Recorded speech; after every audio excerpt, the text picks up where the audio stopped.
कैसे हैं आप लोग। देखिए जैसे कि आप स्क्रीन पर देख रहे हैं, ठीक है, ये जो बुक है ना, ये बहुत ही इंपॉर्टेंट है आरआरबी के लिए, ठीक है, एनटीपीसी वालों के लिए, क्योंकि प्रीवियस ईयर्स का सभी क्वेश्चन को इसमें कवर किए हैं जीके का लेकर के।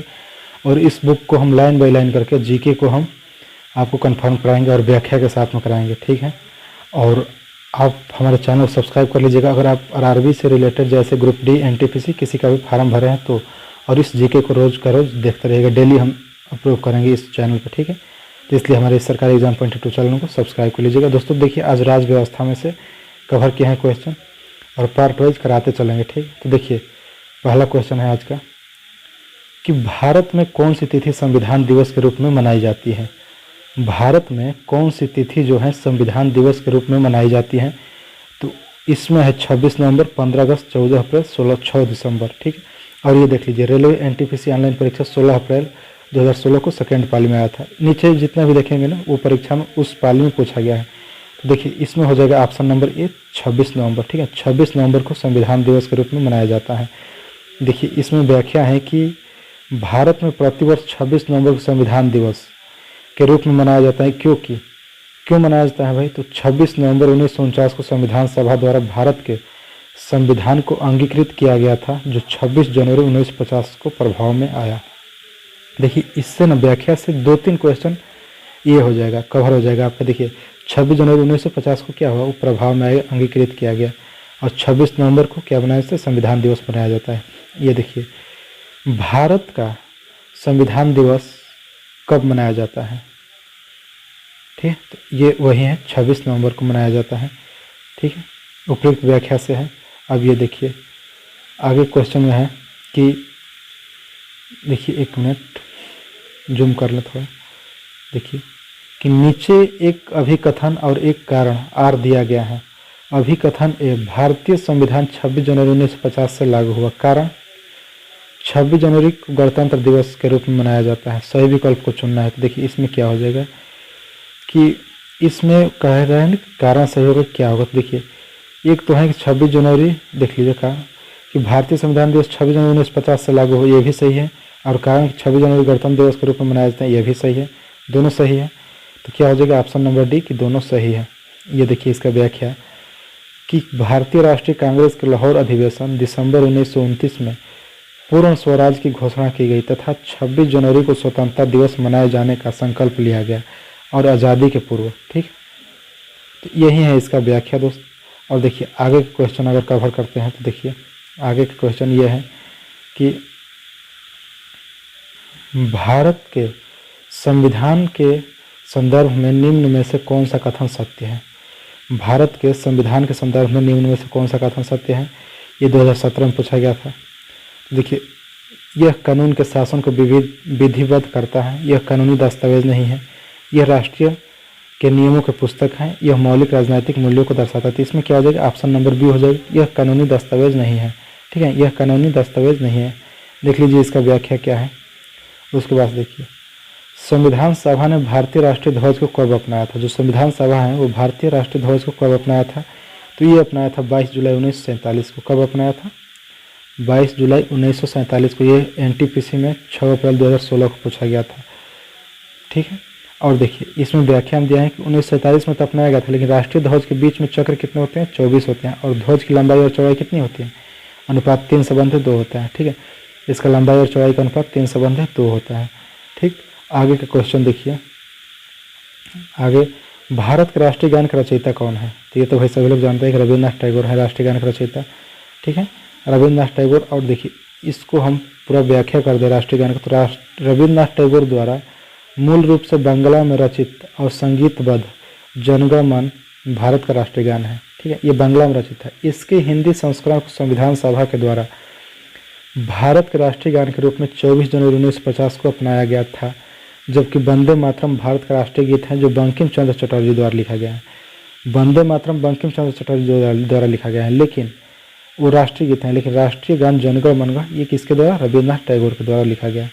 ये देखिए भारत एक गणतंत्र है। गणतंत्र का मतलब क्या होता है बताइए जी। भारत एक गणतंत्र है। गणतंत्र का मतलब होता है कि राज्य का प्रमुख उसके लोगों द्वारा परोक्ष रूप से चुना जाता है। जो राज्य का प्रमुख होता है उस वहाँ के लोगों द्वारा परोक्ष रूप से चुना जाता है, ठीक है, गणतंत्र का। और राजतंत्र में राजाओं के शासन द्वारा होता है। ठीक है। अगला देखिए क्वेश्चन कि विश्व में, देखिए विश्व के प्रजातंत्रवादी देशों में किस देश का संविधान सर्वाधिक लंबा और बहुत विस्तृत है? तो ये तो सभी लोग जानते हैं कि भारत का है। सबसे लंबा और विस्तृत संविधान कि कहाँ का है? भारत का है। ये देखिए भारत का संविधान विश्व का सबसे बड़ा संविधान है, कंफर्म है।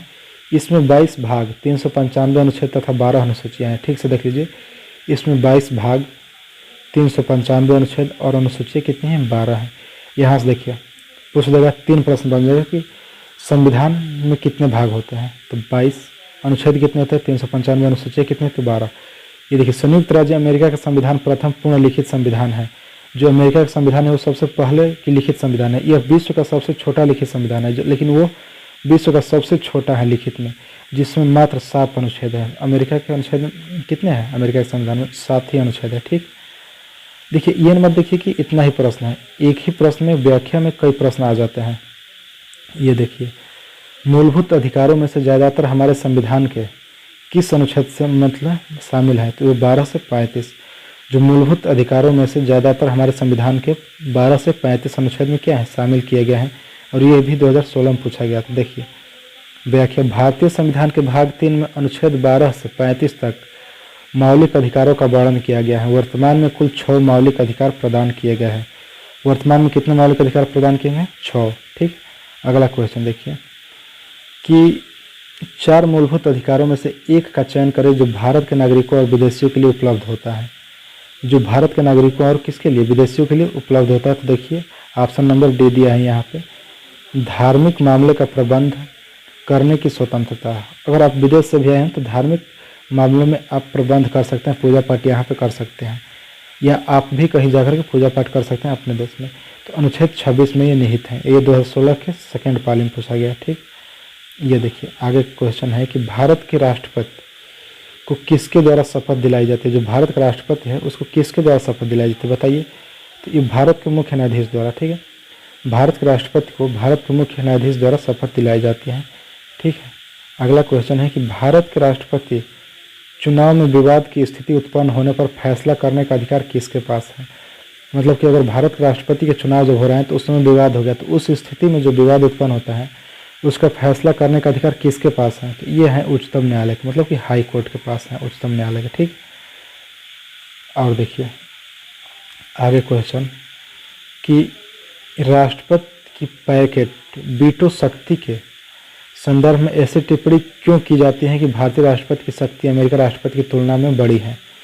मतलब कि राष्ट्रपति के पैकेट वीटो की शक्ति के संदर्भ में ऐसे कहा जाता है कि भारत का जो राष्ट्रपति है उसका शक्ति अमेरिका के राष्ट्रपति की तुलना में क्या है? बड़ा है। तो ये क्यों कहा जाता है? देखिए तो ये कहा जाता है, ऑप्शन नंबर ए है कि भारतीय राष्ट्रपति की अनिश्चित अवधि के लिए बिल पर कोई कार्रवाई या तो सकारात्मक या नकारात्मक न करने की शक्ति है। मतलब कि जो राष्ट्रपति है ना वो अनिश्चित अवधि के लिए, मतलब कि कोई निश्चित अवधि के लिए तो कर देगा कि 1 दिन 2 दिन 2 साल 3 साल के लिए, लेकिन अनिश्चित जिसका कोई टाइम नहीं है इस तरह के बिल पर वो कार्रवाई नहीं करेगा, ना ही सकारात्मक करेगा ना ही नकारात्मक करेगा। ठीक है, और आगे का क्वेश्चन देखिए, आगे का क्वेश्चन है कि 25 जुलाई 2012 को श्री प्रणब मुखर्जी ने भारत के कौवें राष्ट्रपति के रूप में पदभार ग्रहण किया था। प्रणब मुखर्जी जो 2012 में पदभार ग्रहण की थी राष्ट्रपति की, तो कौवें की थी, तो ये थी वो 13वें। लेकिन 14वें पर कौन है भाई राष्ट्रपति? तो 14वें पर जो राष्ट्रपति हैं वो कौन है? रामनाथ कोविंद जी हैं। ठीक है, जो 14वें पर राष्ट्रपति हैं वो रामनाथ कोविंद जी, लेकिन 13वें पर कौन सी पदभार संभाली थी? प्रणब मुखर्जी। ये देखिए निम्नलिखित में से कौन से विकल्प में भारत के उपराष्ट्रपति बनने हेतु तो अर्हता नहीं है? मतलब कि कौन सा है? तो देखिए उसको राष्ट्रपति बनने के तो भारतीय नागरिक होना चाहिए, उसका आयु कितना होना चाहिए? 35 वर्ष से भी अधिक होना चाहिए। लोकसभा की सदस्यता का धारक, ये कोई जरूरी नहीं कि लोकसभा का सदस्यता का धारक होना चाहिए, लेकिन राज्यसभा की सदस्यता का धारक होना चाहिए। ठीक है, ये देखिए ये 7 और 16 अप्रैल को पूछा गया 2016 में। ठीक है, आगे क्वेश्चन देखिए कि देखिए आराम से, भारत के संविधान के अनुसार भारत के उपराष्ट्रपति इनके द्वारा निर्वाचित किया जाता है। जो उपराष्ट्रपति हैं वो किनके द्वारा निर्वाचित किया जाता है?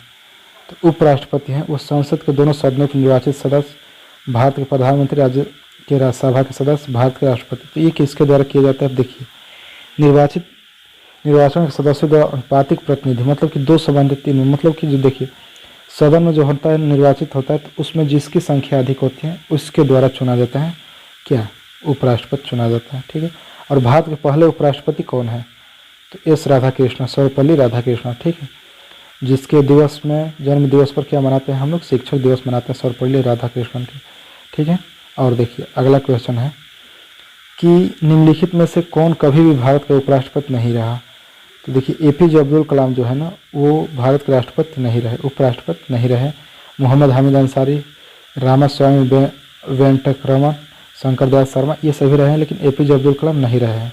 ठीक है, तो देखिए उपराष्ट्रपति नहीं रहे लेकिन राष्ट्रपति ये रह चुके, जबकि अन्य सभी उपराष्ट्रपति रह चुके हैं। ठीक है, तो ये रहा दोस्तों आज का एकदम वेरी इंपॉर्टेंट क्वेश्चन, और ये पूछा गया है, आप लोग देखे हैं, ये भी पूछा गया रेलवे एनटीपीसी ऑनलाइन परीक्षा 3 अप्रैल 2016 को। तो देखिए जो प्रीवियस ईयर में पूछा जाता है ना वहीं आने वाली परीक्षा में उसी टाइप का क्वेश्चन उसी के आधार पर पूछा जाता है दोस्तों। तो ऐसे ही क्वेश्चन को कवर करने के लिए आप हमारे चैनल को सब्सक्राइब जरूर कर लीजिएगा और बेल आइकन को दबा लीजिएगा दोस्तों। तो फिर मिलेंगे आगे वीडियो में, तब तक के लिए जय हिंद दोस्तों।